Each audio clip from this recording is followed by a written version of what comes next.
Hello. Sir, நீங்க மித்திரனோட friend தானே? ஆமாம் மேடம். நீங்கள் யார்?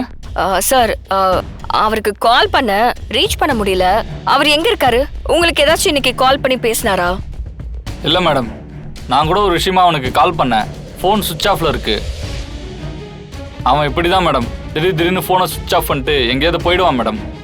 அப்புறம் திடீர்னு ஃபோனை ஆன் பண்ணுவான். அவனை புரிஞ்சிக்கவே முடியாது மேடம். அவனுடைய ப்ரொஃபஷனே அந்த மாதிரி தான் மேடம். Okay sir. சார், அவர் எதுவும் கால் பண்ணாருன்னா எனக்கு கொஞ்சம் கால் பண்ணி இன்ஃபார்ம் பண்ணுங்க ப்ளீஸ்.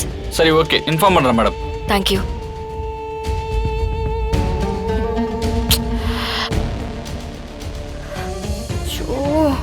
இவர் என்ன ஆனாருன்னே தெரியலையே.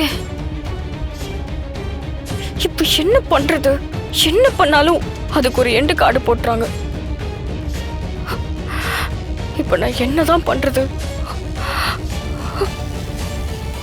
அந்த பிரபுவை இன்வெஸ்டிகேட் பண்றதுக்கு நான் ஒரு ஆள் அனுப்புனல.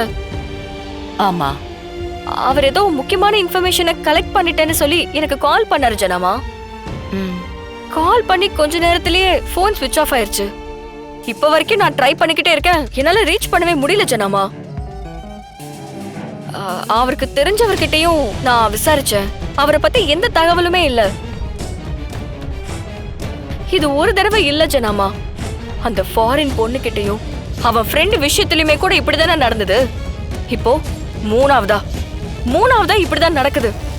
நம்ம புதுசா எந்த ரூட்டை கண்டுபிடிச்சு போனாலும் அதுக்குள்ள அந்த பிரபு ரொம்ப பெர்ஃபெக்ட்டா ஸ்மார்ட்டா செக் வைக்கிறான். எப்படிப்பட்ட எவிடன்ஸை நம்ம கலெக்ட் பண்ணாலும் கடைசி நிமிஷத்துல அது நமக்கு எதிரா மாறிடுது, இல்லனா அது தொலைஞ்சு போயிருது.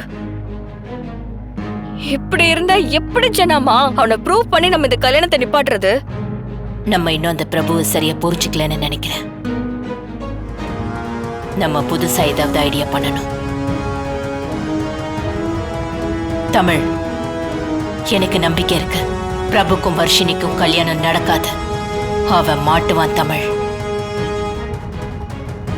எப்பேற்பட்ட கிரிமினலுக்கும் ஏதாவது ஒரு வீக்னஸ் இருக்கும். இப்போ அவனை பத்தி நமக்கு தெரியாம இருந்தா பரவாயில்ல. இப்போ தெரிஞ்சிருச்சு. அத ஓரளவுக்கு அவனும் புரிஞ்சு வச்சிருப்பான். அதான் ஸ்மார்ட்டா காய் நகர்த்துறான். அப்போ அவன் இமேஜின் பண்ண முடியாத ஒரு வழியால தான் நாம அவனை அழிக்க முடியும். அவனோட ட்ரிகர் பாயிண்ட் ஏதாவது இருக்கும். அதை கண்டுபிடிச்சாலே போதும்.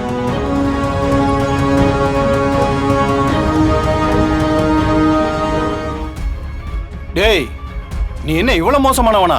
ஜனமா ஃபேமிலி அழிக்கிறதுக்கு தான் இந்த கம்பெனிக்குள்ளே வந்தியா நீ? திருட்டு ராஸ்கல், உங்க அப்பனையே மிஞ்சிட்டியாடா.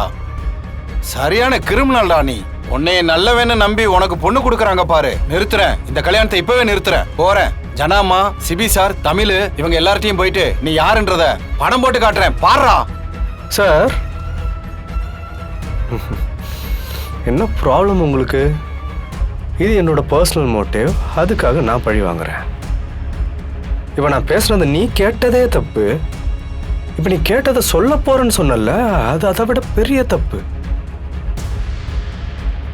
உனக்கு என்ன பணம் ஏதாவது வேணுமா? வாங்கிக்க.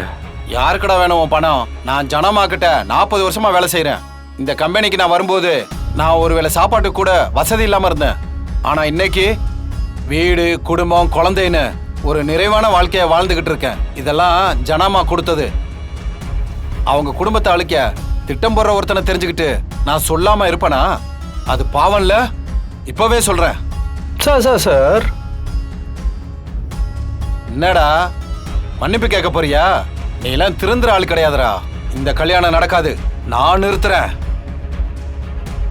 அதுக்கு நீ இருக்கணும்ல. ஆ,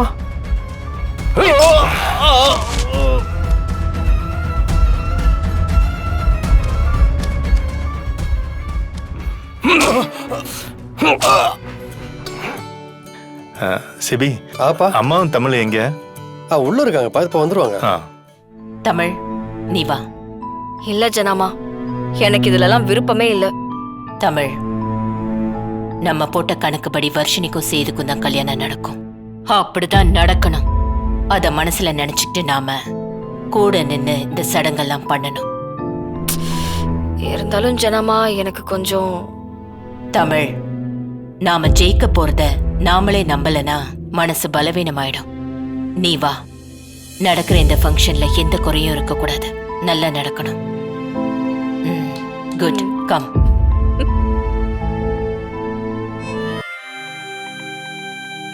என்ன, ரெடியா? ரெடியா இருக்குதா? உட்காருங்க.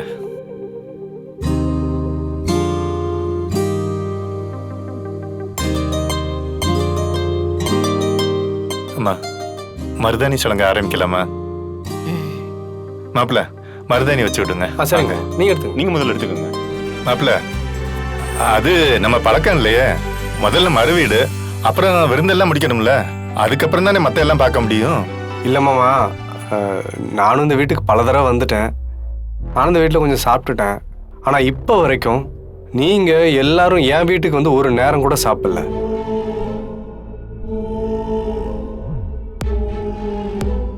என் அம்மாவும் அது ஒரு குறையாவே சொல்லிட்டு இருக்காங்க. கல்யாணம் முடிஞ்ச உடனே நீங்கள் என் வீட்டுக்கு வரீங்க, அதுக்கப்புறம் தான் மற்ற எல்லாமே. ம்,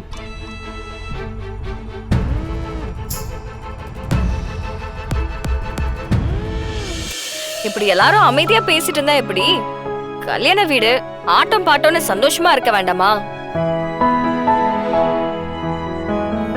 இப்பதானே மருதாணி வைக்கும் போது டான்ஸ் ஆடணும். ஏன் மறுபடியும் ஆடக்கூடாதா என்ன? அப்படி ஏதாவது இருக்கா என்ன? இருங்க, நான் பாட்டு போடுறேன்.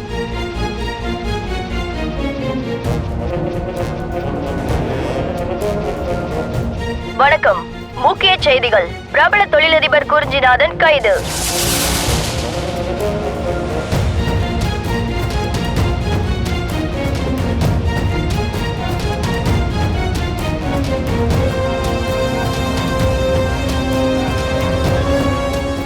முக்கிய செய்திகள்.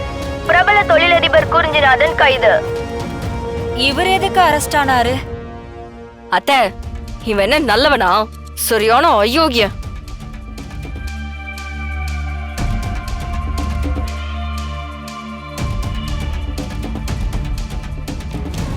பணம் சம்பாதிக்கிறது மட்டும்தான் அவனோட நோக்கமே. ஆனா தரமான பொருளை கொடுக்கணும்னு யோசிக்கவே மாட்டான். அவன் நடத்துற ஹோட்டல்ல சாப்பிட்டு எவ்வளவு பேருக்கு பிரச்சனை தெரியுமா? இவெல்லாம் எப்பயோ அரெஸ்ட் ஆகி ஜெயில இருக்க வேண்டியவன். இத்தனை நாள் எப்படி தப்பிச்சிருந்தானே தெரியல. இப்போ நல்லா வசமா மாட்டிக்கிட்டான். எவ்வளவு பேரோட குடியை கெடுத்திருப்பான். கடைசி வரைக்கும் இவெல்லாம் ஜெயிலுக்குள்ளேயே இருக்கணும், ரிலீஸே பண்ணக்கூடாது.